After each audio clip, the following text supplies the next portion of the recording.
So one day, while sitting outside the cave at Charan Paduka with Babaji, he suddenly turned around and said, now tomorrow we are going to leave for Toling on the way to Kailash. I was very excited because, as I said earlier, there was the old Buddhist Lama who was living in one of the caves in Charan Paduka. He had mentioned about Toling to me. He said that across the border into Tibet, not too far from the Indian border, there was a famous Buddhist monastery called the Toling. I was very excited because I had always thought of walking into Tibet and seeing monasteries and sadhus and lamas there. So Babaji said, yes, we are going tomorrow.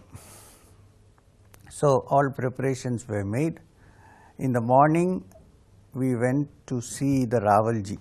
Now, I was waiting for what the reaction would be, because the Ravalji had first of all discouraged me from being there, saying that there are no genuine sadhus or no genuine, he had not heard of any genuine yogis, and that I was wasting my time looking for a guru and so on. So I thought, what would be the reaction when Babaji meets the Ravalji? So we went. I was surprised because the Ravalji stood up and prostrated before Babaji and said, oh, this young gentleman has found you. And Babaji said, yes, I have found him. He said, yeah, I was discouraging him from falling into the hands of false gurus and frauds. Babaji said that was a good thing to do. So, but the most surprising aspect of this was that Babaji was speaking in Malayalam, and that also the northern Malayalam accent, northern side of Malayalam, which the Ravalji also spoke, from a Nambudri family from Payanur, which is in the northern end of Kerala. They spoke for some time, and then all preparations were made. Ravalji said, we are making all preparations, Babaji, don't worry, and so on. We also provided with Nepalese man. I think his name was some Bahadur, I can't remember that, not Tegh Bahadur, some Bahadur. Anyway, so this man was supposed to accompany us, and Marwadi merchant provided us with tents and horses. So we started out armed with a gas stove and kerosene oil and so on. But before we did that, while we were going, I sat down quietly, and Babaji was standing up and looking at the river. I asked him, Babaji, are you from Kerala? Are you a Malayali? So, are you a Malayali? Babaji said, why do you ask? I said, it's because you are speaking in perfect Malayalam with Nambudri. He said, no, I am not from Kerala. Oh, then he said, so you must be thinking the same which most people think, that Babaji must be omniscient, he knows any language in the world. He said, that is not the case.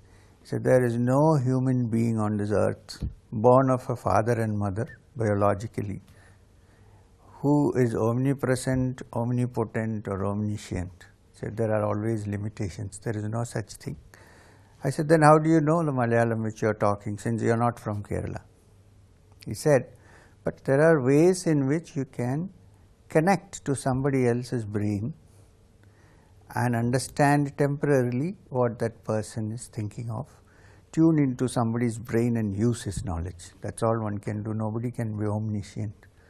So I said, okay. I said, that is not a full explanation. I still want to ask you, where are you from? He laughed and said, we'll discuss that later. Anyway, so the next day we started off.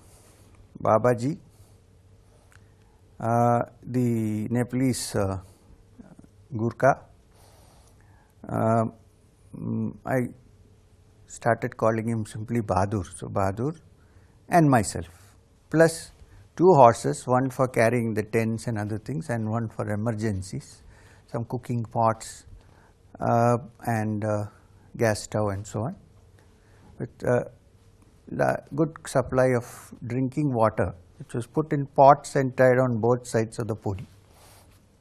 Started off. Now, this path which we were taking is not frequented by most people who go to Kailash.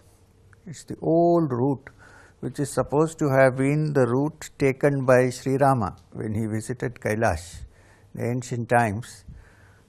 So now hardly anybody goes. Anyways, about 35 kilometers from Mana, you come across the Indian border from where Tibet starts. It's all controlled now by the Indo-Tibetan border police. That time there was not much of a police or army presence there. Anyway, so we went up to Vashishta Gufa, camped at Vashishta Gufa for the night, and next morning we started off towards Kailash. Now the path to take is to follow the course of the Saraswati river. There is no other way you can find out. Babaji apparently knew the path, and this Bahadur who came with us, he said he had once travelled with some merchants trading in Tibet, across Tibet. So we passed the Saraswati river, we came to a place called Keshav Prayag where the Saraswati meets Alkananda, and then from there we started. There was no path actually, we had to climb over rocks, many places, and walk along. River followed us throughout, it was beautiful. And then the sights of the Himalayas are something that's so thrilling. At a distance I could see the Nila Parvat, the blue mountain. We have Nilagiris here, but they are not half as blue as the Nil Parvat. And snow covered, other peaks jutting out from the scene. And nothing but snow all around, hardly any vegetation, and becoming colder and colder day by day. In about 13 days or so, traveling this way, camping at places where there was a small clearing, where this Bahadur used to clear up the snow and the ice and pitch the tent and cook food for us, we proceeded. Babaji, of course, as usual, never slept, but I slept soundly throughout the journey because I was dead tired. Meditation, of course, every now and then Babaji would wake me up from meditation saying, this is not Turiya, this is Sushupti, deep sleep. Anyway, so we passed a wonderful time. I had some discussions also with him during that period. Part of it I have written in the autobiography, but not the whole thing.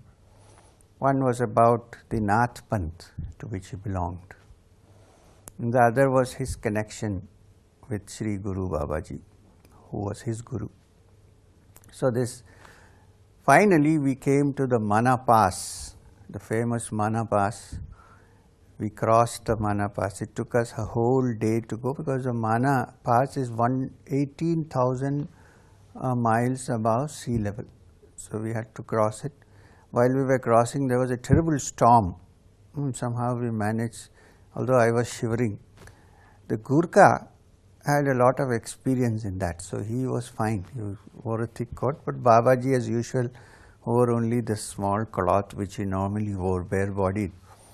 And I was wearing thickly clothed in all kinds of woolen things and a woolen cap and a muffler. Babaji said, you better wear it, otherwise you will fall sick. So we went. Finally, we cleared the Mana Pass and came down to the Tibetan side in about 2 days. Suddenly we found that the temperature had become not so severe and the earth was reddish, a lot of red mud there, and people were growing small little herbs and little bit of vegetable and all that. In about 4 days, halting in the night and so forth, we reached Toling Mutt. Now this Toling Mutt is situated in Tibet. One of the most important features of the Toling Mutt is that it has a Buddha whose head touches the roof of the monastery. It's a huge Buddha. And also around Buddha in that monastery there are so many other Hindu gods and goddesses, Bhadrakali and Hanuman and other Devis, and you name them, all the Dasha Mahavidyas are there. But the Lamas only do puja to all these. And there was a head Lama who is known as the Rinpoche, who welcomed Babaji as if you knew him for a long time, and asked us to stay and be their guests at the monastery. But Babaji never stayed in anywhere like that, so we had to pitch a tent and stay just outside the monastery. The tent was quite comfortable for about 3-4 people, so 3 of us were there. Horses were tied outside, and we spent the night. The night I had a wonderful discussion with Babaji about various things. One of them was that the Lamas of Toling believed that originally Badrinath was in Toling, and since it was inaccessible to most people, later on it was shifted to the place where it is now. Of course, the Lama believed that Badrinarayan is a form of Buddha because he sits in Padmasana, but that may be his belief, we are not sure. I asked Babaji about this. He said we don't enter into such controversies. Sufficient to say that if you have a religious bent of mind, if you lead a good life, and if you practice meditation, that's sufficient. It doesn't matter whether Buddha is Narayana or Narayana is Buddha. Don't get into these controversies. So there was no more discussion on that subject. Anyway, spent some time there, and then I also saw some very strange sight. There are these tall Tibetan men who come from the province of Kham. If you write in English, it can be spelled as Kham, Kham district. They're very tall people, and they are usually messengers who take messages from one monastery to another. Now, these people had with them long sticks, which is like a pole they use for pole vault. And when they carried messages, they used to do a certain breathing exercise, hit the pole on the ground like a pole vault, and travel quite a distance before landing. So this is why they were appointed as messengers, because they had learned the art of almost flying with the stick. This is the nearest levitation that I have seen in my life, apart from the magic tricks that are shown on stage. Anyway, so I saw them pushing, taking a deep breath and moving quite a distance before again putting the pole down. These were the messengers of the monasteries. Anyway, so after spending about 4 days and having various discussions with the Lamas about Buddhism and so on, Babaji said, now we can start for Kailash. So we started off. We had reached Toling, and from there we had to go through another village. I think it was called Damal or something. So we reached there in about 6 days. Altogether, we camped there at that little village. Altogether, we had travelled around 21 days, starting from Mana, Badrinath. Now we halted there for the night in a tent, and that night I had such a serious fever.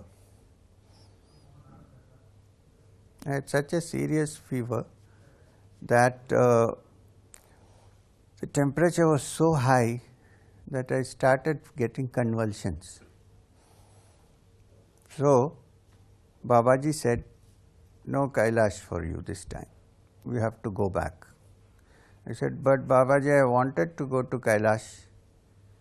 He said, you might have wanted to go to Kailash, you will go to Kailash after many, many years with a big group of people, but this time you will travel from the Nepal side. So I gave up. Anyway, I was very ill, I had high temperature, I was shivering. In fact, I thought I was having what you call, when you have high fever, hallucinations. Because I was lying in the, I was there sick for at least 4 days. I was lying in the tent on my little wooden plank when suddenly I saw the tent door open. Now the Lama was giving me medicines for the last 4 days, but this didn't seem to have any effect. I was still having high temperature. I saw somebody coming inside from the tent, from the opening door of the tent.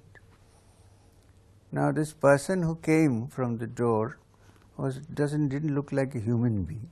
He looked more like, what shall we compare with? He looked like a gorilla, something like a gorilla. I couldn't see clearly because the only light inside the tent was a small kerosene lamp which was lit, hurricane lamp which was lit by Bahadur. So in this faint light, all I could see was there was this thing looking like a monkey or a gorilla, but big size like a human being. As it walked in, and it was making a peculiar whining, thin pitched, sharp pitched voice, like that kind of sound. And it or he kept coming towards. When it passed the light, the hurricane lamp, I noticed that it had body was full of fur and there were no clothes. And the fur was kind of light, dark cream colored fur. It came straight towards me where I was lying. I was really paralyzed with fear. It looked at me and again made that whining noise. My mind went back to some comic books where the Yeti comes in the Himalayas and tries to kill people and so on. So I was paralyzed with fear, but it did nothing of the sort. It came near me and pushed something into my mouth. Some very gooey stuff like chewed chewing gum or melted chewing gum or some very, very sweet stuff in my mouth, pushed it in with its finger and then ran out. When it was running out, the Bahadur came running in saying, "Mountain man, pahadi admi. He came running inside. He was also very frightened. He said, "Are you all right?" I said, "I am all right," and I was chewing that stuff. I swallowed it. Whole night I could not sleep because all the time I was looking at the entrance to the tent, wondering when the creature was going to come. Anyway, to cut the long story short, in about 2 hours' time, I fell asleep without my knowledge, unconsciously. And when I woke up in the morning, there was no temperature, no fever. I was perfectly all right. So Babaji said, "Okay, we pack up. We are going back to Badrinath." I said, "Babaji, I am all right now." He said, "I know you are all right. We are going back." So most of the time on the way back, I was sitting on the horse and going. So then I asked Babaji, "Babaji, do you think what I saw was a Yeti?" He said, "Let's not have a discussion. Nobody is going to believe you. Most people don't believe in its existence. And if you say you had high fever when you saw it, they would think that you were having some kind of a hallucination. So don't discuss the subject." I said, "No harm if I say I saw it." He said, "That is left to you." So we came back to Badrinath and it took us, I think, around 18 days, much less time than we took to go there. Around 18 days we were back at Badrinath and back to the cave at Charan Paduka. After I had reached there one morning, I went to see the Ravalji. I told Babaji, "I'm going to see the Ravalji." He said, "Go." So I went to Ravalji and after saying namaskara and all that, I said, "How do you know Babaji? Because you are talking as if you are familiar with him." He said, "Well, I know him as a genuine yogi who lives in these areas, but I don't know anything more about him.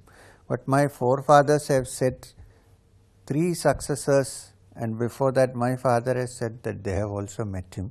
So we don't know how old he is, although he looks around 35. He's a great yogi. You are lucky that he found you, because generally I have heard that he did not accept any disciples. So you are very lucky." So I said, "Okay." I said, "Then is he from Kerala? What do you suspect?" He said, "No, I don't think he is from Kerala. He was talking Malayalam. He said, that is, great yogis can do what they want. So I said, so you believe in great yogis because you are discouraging me. There is no. He said, I discouraged you because you don't fall into the wrong hands. There are so many ganja sadhus around here. There are so many people who are very learned and scholarly who pretend to be great yogis. So I was only trying to help you out. So I said, all right. So he said, since you are going, please take some prasad with you and go back to the cave. And if you tell Babaji that it is Badri Narayan's prasad, he will also eat it. Otherwise, I know that he doesn't usually eat. So I said, all right. So I thanked him, took the prasad and went back to the cave. Now this Charana Paduka, it's a very interesting place. After many years, both things came true. One is I took a whole group of people and went to Kailash. Two, whenever we went to Badri or Kedar with a group, we used to go to Charana Paduka and go near the caves and meditate and walk around. Many of our friends have sat with me and meditated at Charana Paduka because I believe that there is a strong presence of Sri Guru Babaji in that place. This is the importance of Charana Paduka. The Jains also come there because for them it is a holy place. One of their Tirthankaras has come there, maybe Parashwanath, I am not sure, and has done tapasya there. So they have 2 foot marks which they consider to be the Charana Padukas of their Tirthankaras. So many Jains come there on pilgrimage. If you move a little further up, the whole right side is dotted with caves. If you go further down, there is a glade where horses, you will see wild horses grazing there. It's completely green. It's a very beautiful place. Now, those who would want to go there, the best way to do would be to go to Badrinath, walk along the road that approaches Badrinath, but in the reverse direction, opposite direction, and then you find steps going up the hills from there on the right side. If you stand there and look straight on the opposite direction, you will see the Nilakant Parvat. You will see a photograph of the Nilakant Parvat on the cover page of my autobiography, especially when the sun rises. It's a beautiful sight to see because only the top becomes golden and the rest is all white and beautiful. It's a sight for poets, for artists, for people who enjoy nature to go to such places. Even if you are not religiously inclined and you don't want to go for a pilgrimage, I think it's a great idea to visit Badri, Kedar, especially in the season when the snow has not fully melted. You can see these beautiful peaks when the sun rises and the sun sets. And the whole atmosphere is so different that you would automatically get a meditative feeling. And if you sit down and meditate, there is the influence of these great beings around. Now, having said that, while staying at Charana Paduka, I used to take short walks with Babaji towards Vyasa Gufa and towards what is known as Swarga Arohini. Swarga Arohini is little beyond the Vyasa Gufa. That's supposed to be the place that goes on to Alkapuri from where Alakananda starts. And the Puranas say that when the Pandavas, after the Kurukshetra war and after Yudhishthira laid down gave up his kingdom and decided to walk out, having put his son in place, all the Pandavas walked up the same route from Mana and continued to go to the Bhimtal near Saraswati river and walk towards the, what is it called, Alkapuri. On the way, there is a spot from where Yudhishthira is supposed to have fallen. Fallen means where the Purana says where he was lifted up into heavens. Now, therefore, That place is called Swarga Arohi, that means a place from where he went off to Swarga. There's an interesting story. Yudhishthira had a dog, a pet dog, which was very dear to him. So the story is that when the chariot came, when the Pushpa Vimana came to take Yudhishthira up to Swarga, he said, "No, I cannot come alone. I have to take my dog." So he said, "But the dog has not done the punya that you have done." He said, "Either the dog comes with me or I don't go." So finally, the pilots of the Pushpa Vimana had to agree to take the cargo of the dog also along. So the dog was also booked to Swarga. Interesting story, because Yudhishthira, you will notice, was a great king who, after the Kurukshetra battle, when he became the king, he decided that he would not rule the kingdom. He was very unhappy. He said, "What is the use of a kingdom where so many people have been killed? So many of my relatives are dead. What kind of a kingdom should I rule over?" In spite of he being told by his brothers that it is not your fault that they were killed, he insisted that he would not rule the kingdom. He would rule only as long as his son is ready to take over.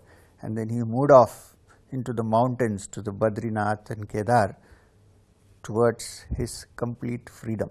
Therefore, he is referred to in the ancient Puranas as Dharmaraja, the king of Dharma. How many kings do we see nowadays? Who would want to give up his seat or his kingdom? It's as if they put Fevicol on the seats when they sit down and they cannot get up.